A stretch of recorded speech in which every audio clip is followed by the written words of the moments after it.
Krishna Krishna Krishna Hare Hare Hare Ram Ram Ram Hare Hare Hare Krishna Krishna Krishna Hare Hare Hare Ram. Můžeme něco říct? Okay, please repeat Om Namo Bhagavate Vasudevaya. Om Namo Bhagavate Vasudevaya. Om Namo Bhagavate Vasudevaya. Om Namo Bhagavate Vasudevaya. Om Namo Bhagavate Vasudevaya. Om Namo Bhagavate Vasudevaya.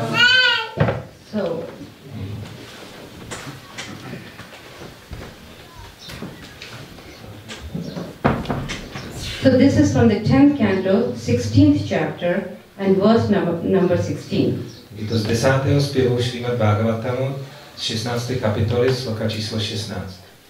I'm going to read the Sanskrit verse and the translation. Přečtu sanskrt a pak překlad.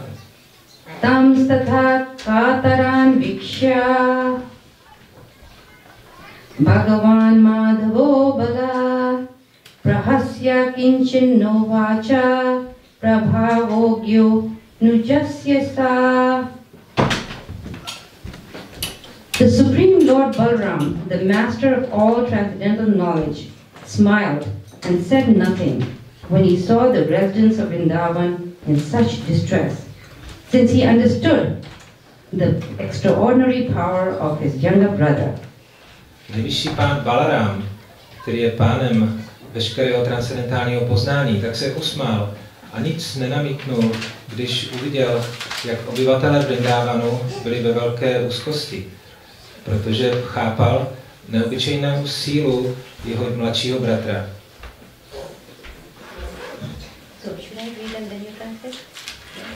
Sri Balaram is the plenary expansion of Lord Krishna and is thus non-different from him. They are, in fact, the same absolute truth manifest in separate forms. According to Srila Vishwanath Chakravarti Thakur, Lord Balaram was laughing because he thought, Krishna never cares to play with me in my form of Sheshanaga, but now he's playing with this ordinary mundane snake named Kaliya.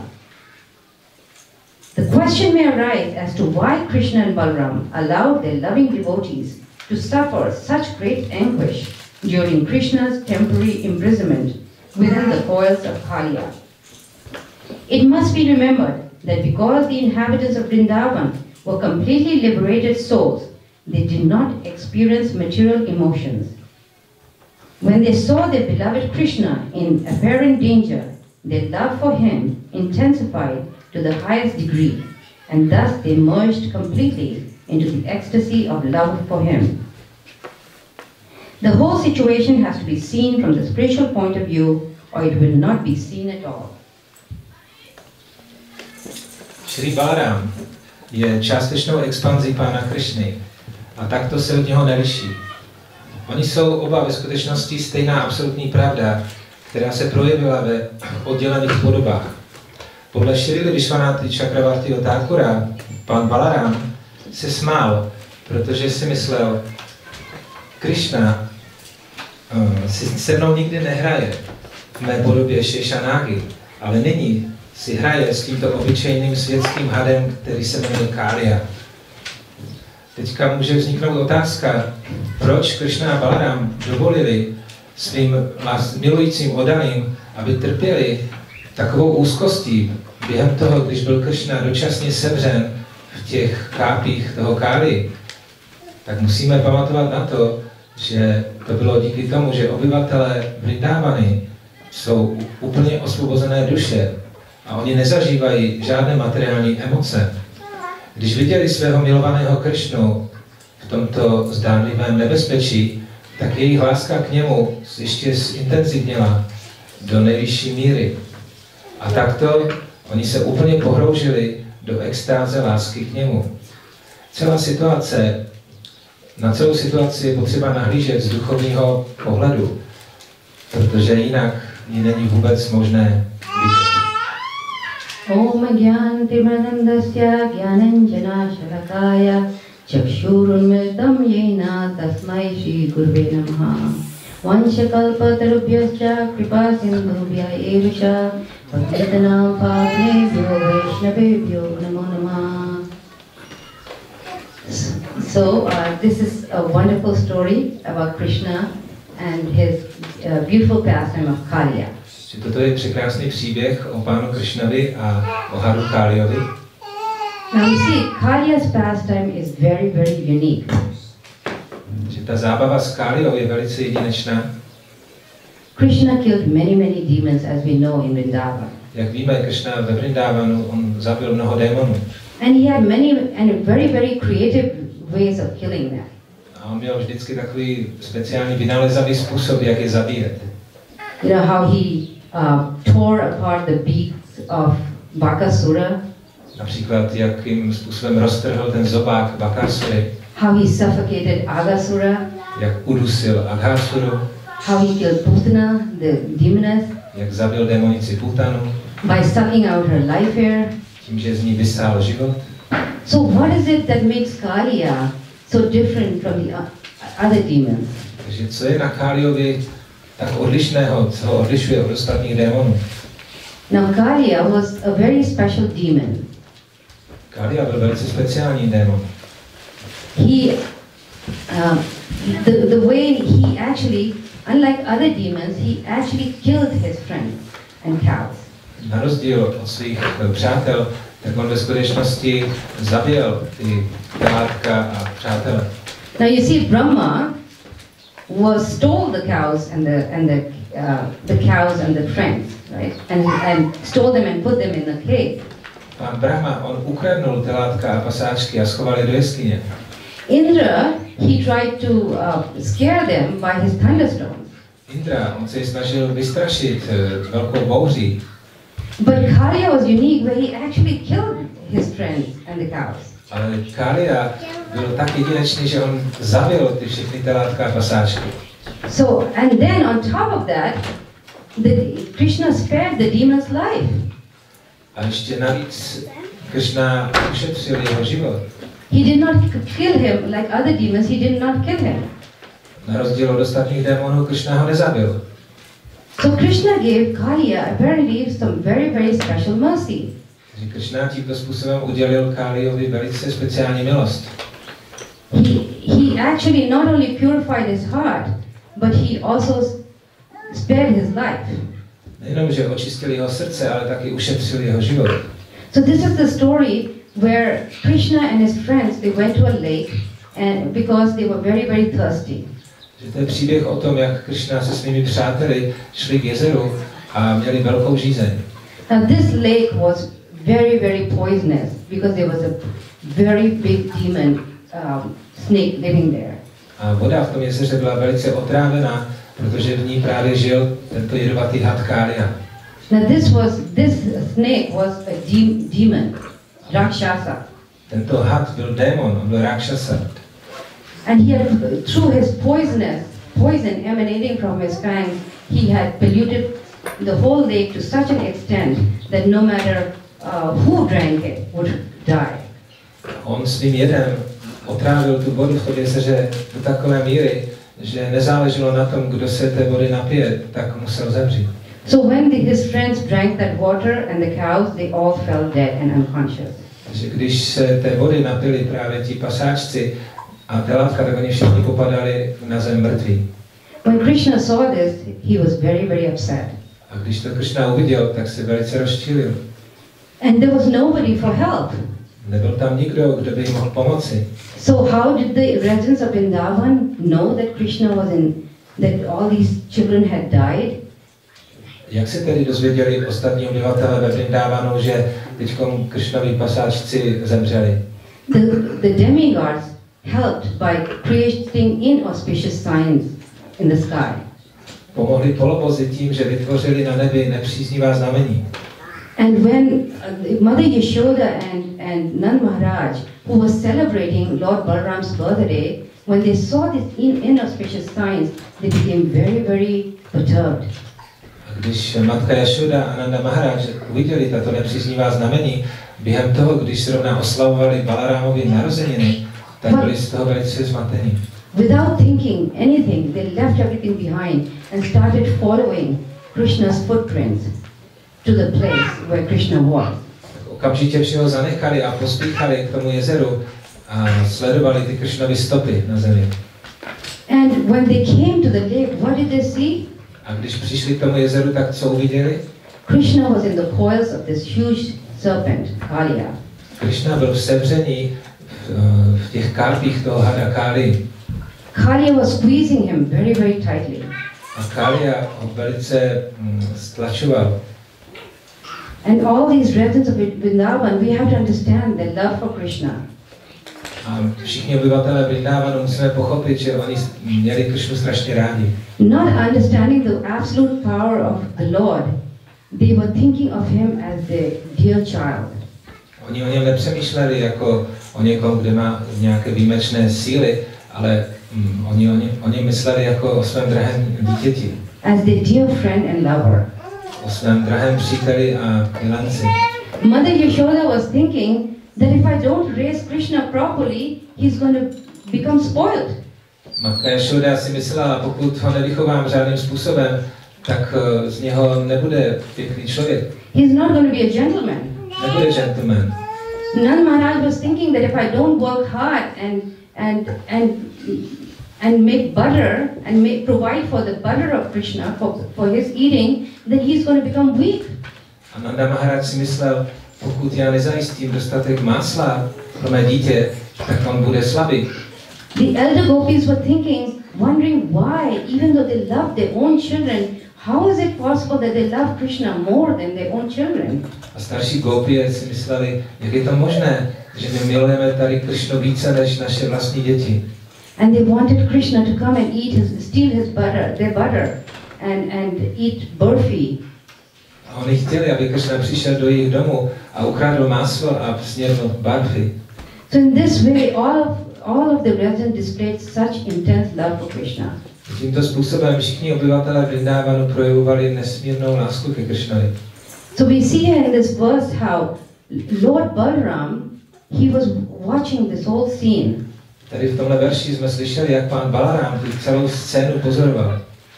And he was simply smiling and not saying anything. A jednoduše se jenom smál a nic neříkal. Now why was he smiling and not trying to pacify the residents? A proč se smál? Proč se nesnažil uklidnit ty obyvatele?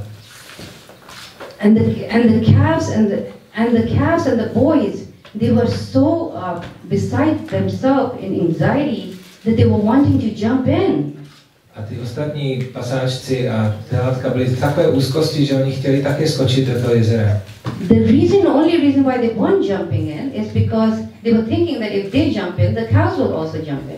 A jediný důvod, proč neskočili, bylo, že věděli, když skočíme my, tak za námi skočí ty telátka. And the love for the cows and the calves was so intense that they stopped themselves. A ta láska k těm kravičkám a telátkům byla tak velká, že se zastavili. One time I was in Vrindavan doing this parikram, and I went to one of these villages, and there was a family who had in the village, their houses were made out of mud, and there were family members living in their rooms. Jednou jsem byla v tom Vrindavanu v Indii a navštívila jsem tam různé vesnice, ve kterých žijí lidé v hliněných domečkách. And one of the rooms was reserved for the pet cow. No a oni v tom domečku měli dokonce vyhrazenou jednu speciální místnost, kde měli svoje telátko. So such is the love of Brajvasis for their animals. Takže obyvatelé Vrindavanu, ti Brajvasis, oni mají tak v lásce ty zvířata. So now, why did Balaram not stop them from jumping in, why did he not pacify them? Tak proč Balaram teďko je nezastavil a proč je nezačal utišovat? There are two reasons given. Jsou dány dva důvody. One is that he was thinking, oh, Krishna I'm the celestial snake in the spiritual world, and my Lord Vishnu, he lies on me, but he never plays with me. Jeden důvod je, že Balaram ví, že on je ve skutečnosti nebeským hadem, který žije vlastně v duchovním světě, ale Krišna si s ním nikdy nehraje. But now he's playing with this little snake, who, you know, and so, you know how we compared to the celestial snake, this Kaliya, even though his hoods were touching the sky, he was very small. A navíc ve srovnání s tímto nebeským hadem, tento Kaliya, i když jeho kápě sahaly až do nebes, tak byl ve srovnání s tím Anantašešou velice malý. Now, if you ever see a snake which has got one hood and is 3 feet long, how scared we are. Jestli jste někdy viděli hada, který je 3 stopy dlouhý a jak je prostě teďkom připravený ušknout, tak jste se taky určitě báli. So you can imagine how scared these villagers were. They had no armies, no weapons, no way to protect themselves. They were simply villagers. A teď si představme ty vesničany, kteří tam jenom stáli bez jakýchkoliv zbraní, bez jakýchkoliv ochrany, jenom prostě teďka se báli toho hada. Whereas Kaliya looked like he came from the lowest regions of hell. A Kaliya, ten vypadal, jako by se zrovna připlazil z těch nejnižších oblastí pekelných ve vesmíru. So Lord Balaram knew that, you know, Kaliya cannot do anything to his supreme Lord. A pan Balaram dobře věděl, že tento Kaliya nemůže žádným způsobem ublížit nejvyššímu pánu. And the second reason why Lord Balaram didn't do anything and kept smiling is because he knew why his Lord was enacting these pastimes. A druhým důvodem, proč Balaram vůbec do toho nezasáhnul, bylo, že teďkom on chápal, že nejvyšší pán provádí svoje zábavy. The Lord was intensifying the emotions, the love of his devotees towards him for 2 hours.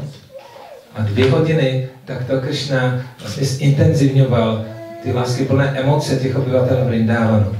Now, there was so much intensity of emotion, but he understood that there is a difference between material emotion and spiritual emotion. A byly ty pocity tak intenzivní, že se to nedá srovnat s žádnými materiálními emocemi, že je rozdíl mezi materiálními a duchovními emocemi. Now just think what we experience, the suffering that we experience in the material world, you know, the anxiety and the fear is different from the anxiety and fear that the residents of Vrindavan experienced. Ta naše zkušenost, když se něčeho bojíme a máme úzkost v hmotném světě, tak to je úplně něco jiného oproti tomu, co teďkom zažívali ti obyvatelé Vrindávanu. Our anxiety and fear of separation, or you know, is dependent on the amount of love that we have, or love and attachment that we have for the person. Ta míra toho strachu a té úzkosti z odloučení od někoho závisí na tom, do jaké míry tu osobu máme rádi. You know, we maybe, if we love somebody very deeply, that's the amount of anxiety and fear we're going to experience. Když máme někoho opravdu hluboce rádi, tak potom do té míry se o něho strachujeme. And because this love and separation that we feel for people here in the material world, because it is temporary, our attachment is also temporary. Takže díky tomu, že vlastně ty vztahy tady v tom hmotném světě jsou dočasné, tak i právě ten strach z toho odloučení taky dočasný. So our emotions change with time. Takže během času se ty emoce mění. For example, you know, in Mahabharata, how we see how, you know, when the Pandavas were being cruelly tortured by the Kauravas, you know, their well-wishers were feeling anxiety, but Duryodhan was rejoicing. V Mahabharatě vidíme, že Pandavci byli velice krutě týráni, Kurovci, a všichni právě příznivci Pandavců, tak díky tomu zažívali úzkost, ale Duryodhan mu to způsobovalo radost. But what the residents of Vrindavan were feeling for Krishna was on the absolute platform. Ale to, co pociťovali obyvatelé Vrindávany, tak to bylo na absolutní úrovni. Such intensity of emotion the world hadn't experienced. What they saw, what one would see at this scene. To, co vidíme teď tady v této zábavě, tak na světě neexistuje intenzivnější zážitek takových emocí. So at that time, Krishna took himself out of the coils of Kaliya and jumped on his horse. V tom okamžiku Krishna se vyprostil z toho sevření Kali a skočil mu na ty jeho hlavy. And you can imagine a little boy, so little, he jumped and he started dancing the most beautiful dance one can imagine. A teď si můžete představit malý chlapec, který teďkom skáče a tancuje na hlavách toho Kali. And his hoods were very slippery. A hlavy toho Kali tak byly velice kluské. And all the residents were witnessing this beautiful concert of music, drums, and dancing. A teďkom všichni byli svědky toho, jak se ozvala velice krásná hudba, bubnování na bubny a Krishna přitom úžasně tancoval. Not only was Krishna moving very quickly from one hood to another, but he was also, they would see how Krishna would, jump into the mouth of Kaliya, and he would jump back out before Kaliya would close his mouth. Nejenom, že Krishna přeskakoval z té jedné hlavy Kali na druhou, ale on dokonce taky skočil do tlamy toho Kali a předtím, než on stačil zavřít tu tlamu, tak Krishna zase vyskočil. The younger gopis were really enjoying the scene because at that time they were just developing their Madhurya ras with Krishna. A těm mladým gopím se to velice líbilo, protože oni v tom okamžiku rozvíjeli zrovna tu Madhurya rasu s Krishnou. So Krishna's lotus feet is as soft as a rose for the devotees, but for a demon it is as hard as a thunderbolt. Krishnovy lotosové nohy jsou jemné jako růže pro oddaného, ale pro démona jsou tvrdé jako blesk. You know, when Krishna would go to the forest, the gopis would be in so much anxiety because his lotus feet would be hurt by the rocks and pebbles on the floor. Když Krishna odchází na pastvu do lesa, tak gopie se velice obávají, že si zraní právě ta chodidla, protože na té cestě tam bývají různé kamínky. So Krishna's body is so tender and so soft, even softer than melted butter. Krishnovo tělo je velice jemné, dokonce jemnější než máslo. When the other gopis would embrace Krishna, he would simply melt in their arms. Když ostatní gopie se objímají s Krishnou, tak oni se úplně roztékají v tom jeho obětí. And those same soft lotus feet were so hard on Kaliya that he started suffering and pain. A tyto stejné jemné lotosové nohy teďka způsobovaly Kaliyovi velkou bolest. Every time Krishna would stomp on one foot, Kaliya would spit out tons of poison. Pokaždé, když Krishna stoupnul na jednu z těch jeho hlav, tak Kaliya vyplivoval velké množství jedu. Kaliya had so much anger and envy in him that he would try to pick up another of his foot. Kaliya, on je tak naplněn tím hněvem a závistí, že okamžitě zase tam jako Krishna stoupnul na tu další hlavu. And Krishna was stomped on the other foot again. A zase pak na další. This way, Kaliya became very, very exhausted and he started emitting blood.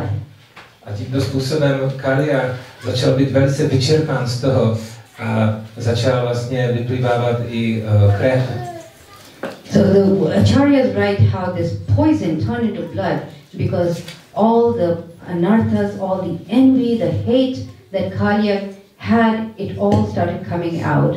And his heart, when the blood came, his heart was actually getting purified. A acharyové vysvětlují, že jak se ten jed proměňoval v krev, tak to bylo vlastně díky tomu, že se očišťovalo jeho srdce. So this is a very wonderful lesson that we can learn from this story. Že z toho příběhu plyne velké krásné ponaučení. How we have all these qualities that Kaliya had, of anger and hatred and envy, and how Krishna is purifying our heart by actually jumping on our heads. že stejně jako ten Kália, tak my jsme taky plní těchto špatných vlastností, jako je hněv, závist a ničemnost. A stejně jako Krišna očišťoval Káliu, tak taky on očišťuje nás tím, že nám šlape na hlavu. You know, the tongue can be compared to one of the horns of Kaliya.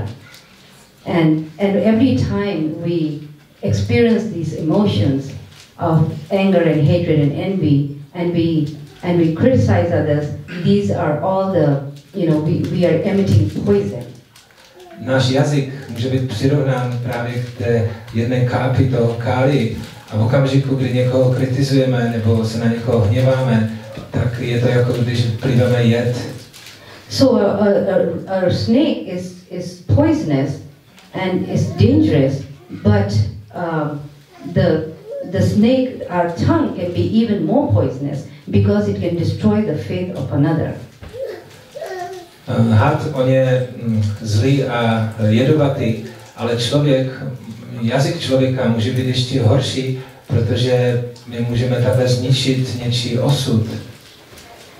So in this way, Kaliya was when he understood and he became very, very exhausted. Then he finally understood that this is my Lord Narayan. Že nakonec Kália, když byl úplně vyčerpán, tak on začal chápat, aha, tady je přede mnou můj nejvyšší pán Narayan. And he surrendered to the Lord. A odevzdal se pánu. Now Kaliya he had done a lot of harm to Krishna's devotees, pure devotees. A Kália, on hodně ublížil Krišnovým oddaným. So Krishna was very, very angry. Že Krišna se na něho velice hněval. In fact, he would have killed him long time ago. Ve skutečnosti už dávno předtím ho měl zabít. The only reason why he waited to kill him is because of his wives who were great devotees of him. Jediný důvod, proč to ještě neučinil, tak bylo právě kvůli manželkám Kálii, které byly velkými oddanými. And he did not want to kill in front of them. A on nechtěl Káliu zabít před nimi. However, when Kaliya became killed all his friends, then he could not wait, and he jumped up on the kadamba tree and jumped in to destroy him. Ale v okamžiku, kdy Kália pozabíjel všechny ty Krišnovi přátelé, tak Krišna už neotálel, vyšplhal se na ten kadambový strom a skočil do toho jezera. Now remember, everything was dead around the lake because of the poison coming out, but there was this one tree that was still alive.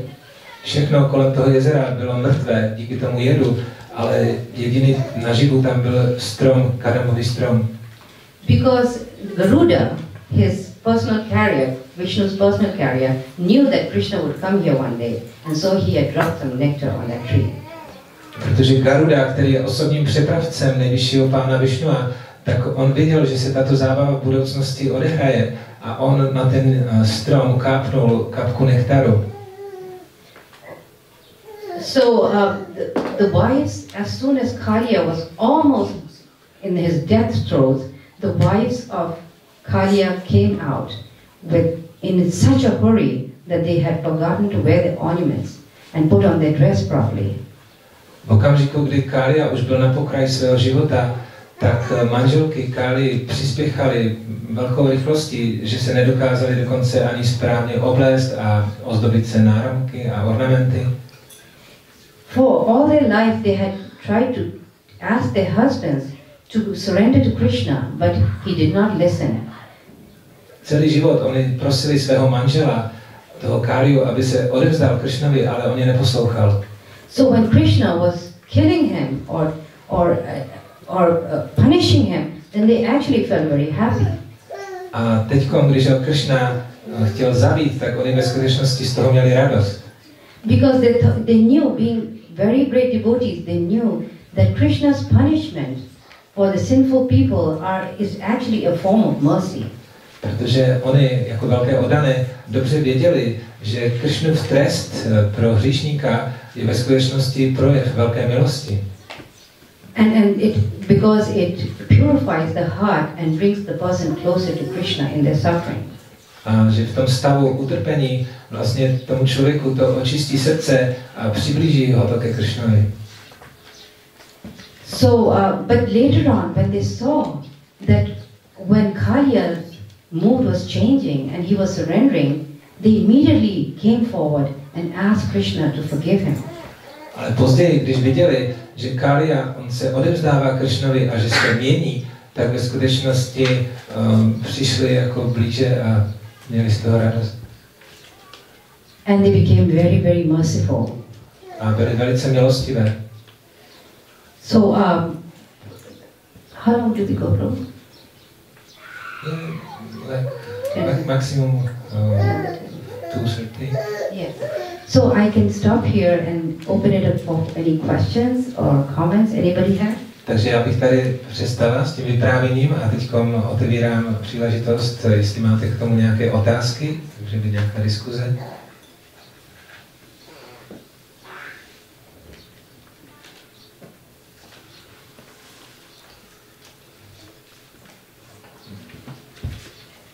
Any realizations on this topic of Kalia and how it can relate to us?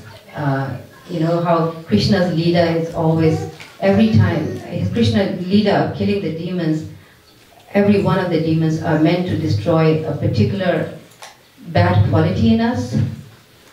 Nějaké realizace tady k tomuto příběhu, protože vlastně tohle zabíjení démonů v Krišnových zábavách, tak každý ten démon, on představuje taky nějakou naši špatnou vlastnost. Tak. And we hear and we learn here many different lessons. A tady slyšíme z toho příběhu spoustu různých ponaučení. One is that how by the mercy of devotees, even though one is very fallen, one can get the mercy of Krishna and his blessings. Že milostí ostatních oddaných, i když je člověk velice padlý a pokleslý, tak může získat milost Krišny. And we see that in Kalia's case, his wives saved him. A tady to vidíme na tom příkladu Kali, že vlastně ho zachránili ty jeho manželky.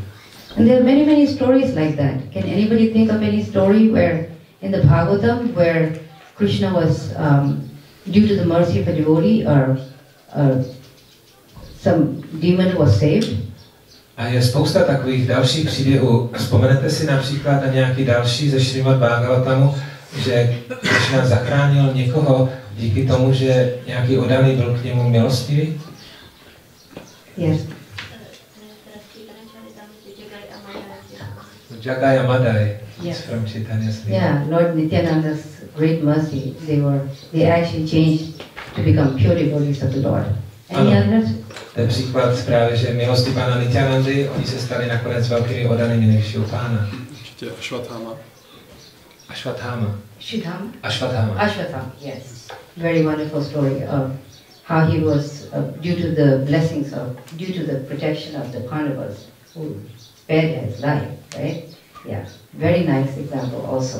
Ano, další moc pěkný příklad je Ashwatthama, který dostal milost Pándovců a oni ušetřili jeho život. Any other example? Nějaký další příklad? There's one other example I was thinking about is Amogha Leela in Chaitanya Charitamrita. Anybody know that story? Yes. Ještě mi napadá jeden příklad Amogha Leela, to je z Chaitanya Charitamrity. Znáte to někdo? You know how he was the son-in-law of Sarvabhauma Bhattacharya, the greatest scholar at that time, and he was very critical and envious of all Vaishnavas. Amogha, on byl vnukem Sarvabhaumi Bhattacharya, velkého učence a pandita v té době, a byl velice negativní vůči oddaným. One day, Sarvabhauma Bhattacharya, he invited the Lord for lunch, Lord Chaitanya for lunch, and he made sure that Amogha, his son-in-law, won't come in because he was always offending Vaishnavas.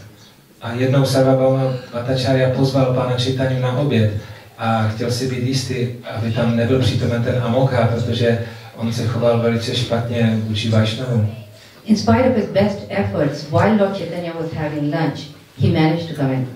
Ale ať se snažil sebe víc, tak nakonec se Amoghovi podařilo se tam dostat právě v tom okamžiku, kdy pán Chaitanya objevil. And he started blaspheming the Lord. He was saying, "What kind of sannyasi are you?" A začal urážet nejvyššího pána a říkat, co ty jsi za sannyasiho? There's so many, you're eating too many sweets, there's too many ants here. So he was being very, very offensive. Je tady spousta mravenců a to je důkazem toho, že pojídáš spoustu sladkostí, takže takhle ho urážel. So Amoga, that very day he developed cholera, which is like a deadly disease. A díky těm urážkám jako reakci, tak Amoga utrpěl choleru, což je vlastně smrtelná nemoc. So he was dying. He was very, very sick and he was dying. Lord Chaitanya came and put his feet on his heart. A když umíral, tak přišel pán Chaitanya a položil svoji nohu na jeho srdce. Lord Chaitanya said, Amoga, you have the heart of a Brahman. How is it that you've developed such qualities of envy and criticism? A pán Chaitanya mu říká, Amogo, ty máš srdce brahmany, jak se mohlo stát, že jsi teďkom rozvinul takovou nenávist a takovou kritiku? The Lord chanted the holy name and Amoga, as soon as he heard it, he started dancing. A nejvyšší pán začal zpívat svaté jméno a v okamžiku, kdy to Amoga uslyšel, tak začal tančit. Sarvabhauma Bhattacharya, he asked the Lord, my Lord, why did you do this? He was such an offender, you should have let him die. A Sarvabhauma Bhattacharya se ptal pána Chaitanya, proč tohleto udělal? On byl tak ničemný, že si zasloužil být zabit. The Lord said, the only reason why I did this is because of you. You are my very dear devotees. So anyone dear to you is my devotee. A pán Chaitanya mu řekl, no je to jenom kvůli tobě, protože ty jsi můj velice drahý oddaný, že kdokoliv je drahý tobě, tak je taky drahý mě. So in this way, the Lord is very, very kind to his devotees. Že tímto způsobem nejvyšší pán je velice laskavý vůči oddaným. So if we simply become the servant of the servant of the servant, then we know that we will always have the Lord's protection. Že když se staneme služebníkem služebníka, tak si můžeme být jistí, že vždy budeme mít pánovou ochranu. And then of course there's the story of Durvasa Muni and Ambarish Maharaj. A je taky příběh o Durvasovi Munim a Ambarishovi Maharajovi. How Durvasa Muni was saved due to the mercy of Ambarish. Jak Durvasa byl zachráněn milostí Ambarishe. Any other comments or questions? Nějaké další komentáře, otázky? Tak jakou teda tu špatnou vlastnost představuje ten Kália? So the question is, which bad quality represents Kália? Envy, deep envy and hatred. Takže Kália představuje závist. Yes. So actually this envy, we may think that we are not envious of the Lord. I mean, we don't think we are envious of the Lord. But Prabhupada explains how envy to each other is representing envy to God. My si můžeme myslet, že nezávidíme nejvyššímu pánu, ale Prabhupada vysvětluje, že ta závist, když závidíme nějakému dalšímu člověku, tak to je projev závisti vůči Bohu. Because we don't like somebody has and we wish we had it. So in the same way, we are envious of the Lord because these qualities are all coming from the Lord. Když závidíme něco, co má někdo jiný a my to nemáme, tak právě tato vlastnost pochází právě z toho, že závidíme nejvyššímu pánu. So any other comments or questions? No? Yes. Mně se strašně líbí, že cokoliv mě vypadá strašně, jako nějaká strašná situace, jak třeba ten Kália, jim zval se krev a tak obětní Irlandy a potom tam syna nevzal, že všechno je krásné, nebo nějaký hrozný situace v životě a že když je to spojený s Krišnou, tak všechno je strašně moc jako krásné. I like in this story the description how even everything looks very horrible, like Kália was vomiting blood or Nrsimhadev is killing Hiranyakashipu and also a lot of blood. So even these horrible situations, when they are connected with Krishna, they are beautiful. Mataji, this is a really good point because when Krishna, whether he kills or protects, is the same because he's absolute. Ano, to je velice pěkný bod, protože pro Krišnu, ať zabíjí nebo ochraňuje, tak je to na absolutní úrovni, je to stejné. So Krishna's killing is as good as his protecting. Krišnovo zabíjení je stejně tak dobré jako jeho ochraňování. Thank you. Děkuji. Any other points? Ještě něco? What are the lessons do you think we have learned from this story? Co si myslíte, že jsme se naučili tady z tohoto příběhu? Co jsme se poučili? Já myslím, jako, že co máme jako odevzat Krišnovi, že vlastně to ne, že nemá smysl jako tu závist jako závidět, ale radši se odevzdat. No. That it's better to surrender to Krishna, not to be envy of him. Very good point, Prabhu. Ano, velice dobře. Because the more we are, the more we have, the more we want to be powerful, and we can't tolerate anybody else's success, you know, or infringement on our rights. Že když jsme závistiví, tak nedokážeme tolerovat něčí úspěch. So if you remain, like Prabhu is saying, if you remain humble, a humble servant of the Lord, then naturally we, by developing this humility, we please the Lord. Že tím, že se odevzdáme nejvyššímu Pánu a jsme pokorní, tak tím potěšíme nejvyššího Pána. Any other? Ještě něco dalšího? Lesson we learned from that? Nějaké ponaučení, co jste se z toho poučili? Just thinking that how powerful is the mercy of the devotees, how it can actually affect Krishna's, how to say, decision, but you know, how it can actually influence Krishna. Yes, yes, very nice. How Krishna's mercy of the devotees can approach Krishna. We can approach through the mercy of the devotees. Only then can we approach Krishna. Very nice point, and this is definitely exemplified in this chapter, because now the wives of Krishna, of Kaliya, were very, very elevated, because they understood that how Krishna is good in all situations. Tak to ponaučení je, že pouze milostí oddaných vlastně se můžeme přiblížit ke Kršnovi. A tady v této zábavě ty manželky Káli, oni jsou ve skutečnosti velice vznešené, protože jejich milostí vlastně... So just like the pure devotees, they actually rejoice when, you know, there's whole scale, you know, calamities, because they understand that this is Krishna's way of mercy to sinful people. Že čistý oddaný, on chápe veškeré ty kalamity v životě, že ve skutečnosti to je projev Kršnovy milosti vůči těm hříšným lidem. Any other comments? Very nice. Velice pěkné. Ještě něco dalšího? A jak to mohli jako tolerovat, to, že byl velký oddaný, ale že ten manžel ty špatný činnosti všechny. So the question is how the wives of Kaliya could tolerate him, that he behaves so badly towards Krishna. Yeah, they were very, very chaste women, you know, who were very, very dedicated to their husband.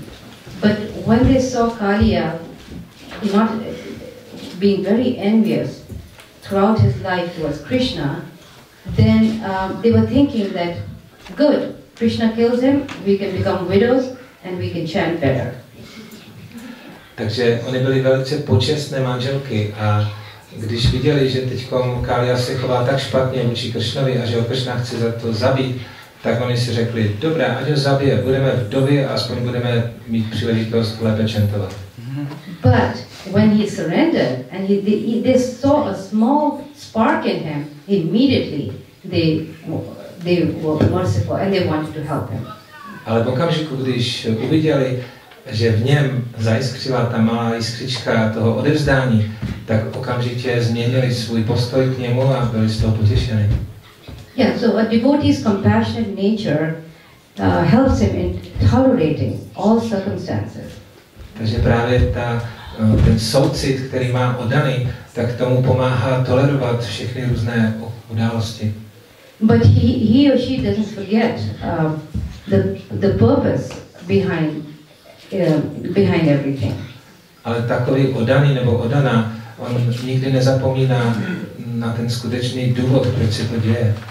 Our eternal dharma, our eternal duty is to serve Krishna more than our temporary duty in this material world.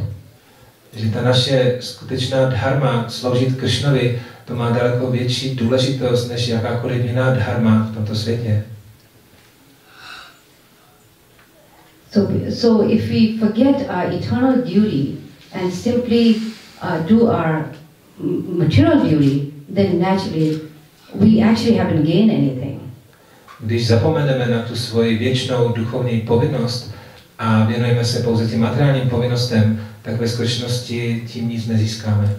But if we remember our eternal duty, then we can do our temporary duty very nicely. Ale když neustále pamatujeme na tu naši věčnou duchovní povinnost, tak potom dokážeme všechny ty naše materiální povinnosti vykonávat velice hezky. Any other comments? Ještě něco?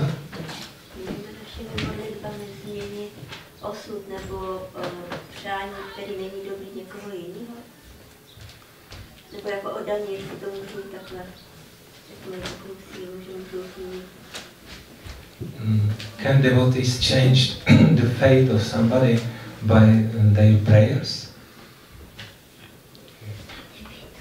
Yes, ultimately Krishna is the one who sanctions everything. You know, he draws the line. So we can pray, but we have to be surrendered where we depend on Krishna to do something. Ano, ale tou konečným faktorem právě zůstává stále Krišna. My se můžeme modlit, ale je to v jeho rukou.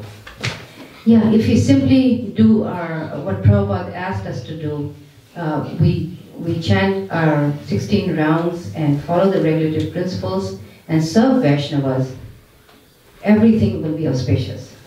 Když budeme dělat to, co nám říkal Šá Prabhupada, to znamená zpívat 16 kol a dodržovat regulativní principy, tak všechno bude příznivé. We should have the faith that no matter what kind of obstacles Krishna gives us is for our benefit. Měli bychom mít ten druh víry, že jakýkoliv překážky se objeví v našem duchovním životě, tak to je pro náš prospěch. Anybody? Ještě někdo? Třeba jak na začátku, jak Kalia otrávil tu hlavu, tak co byly třeba ty špatné znamení, co se v tom jako dělo? He's asking what was this bad signs when Kalia poisoned this lake. So inhabitants of Vrindavan, he mentioned that they observed some bad omens. Anybody remembers what the signs were? Někdo si vzpomínáte, jaké ta špatná znamení se objevila, když Kalia otrávil to jezero a ty...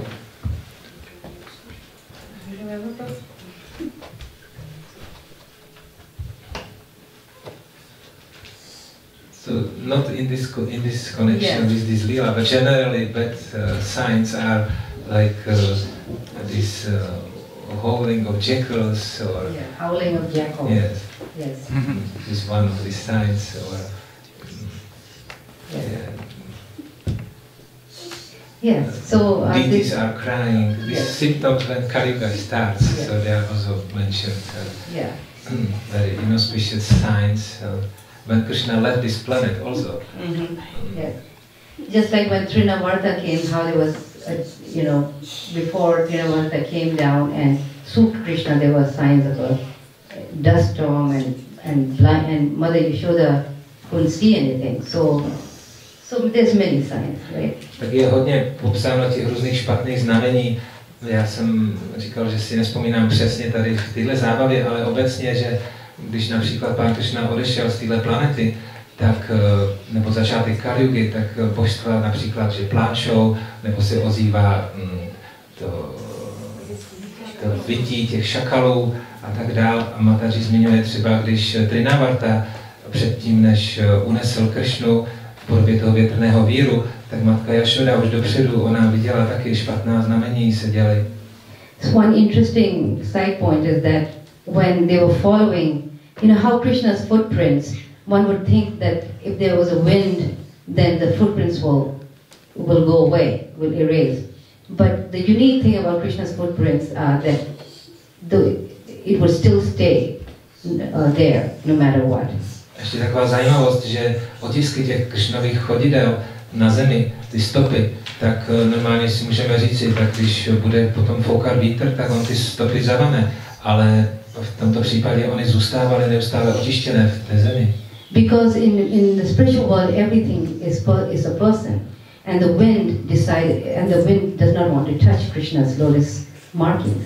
Protože v duchovním světě všechno je osoba, a takže i ten vítr, tak on si byl vědom, že to jsou Krišnovy stopy a nechtěl se jich dotknout.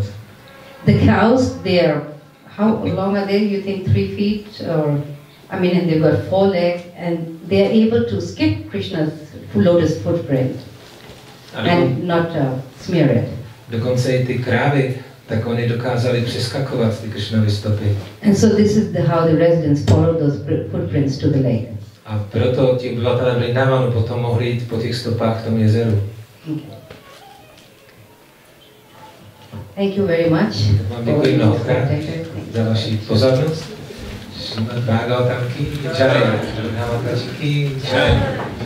Hare Krishna, Krishna Krishna, Hare Hare, Hare Ram, Ram Ram, Hare Hare.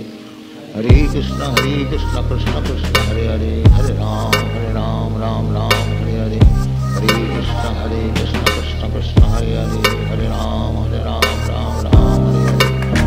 Hare Krishna, Krishna Krishna, Hare Hare, Hare Ram, Ram Ram, Hare Hare. Hare Krishna, Krishna Krishna,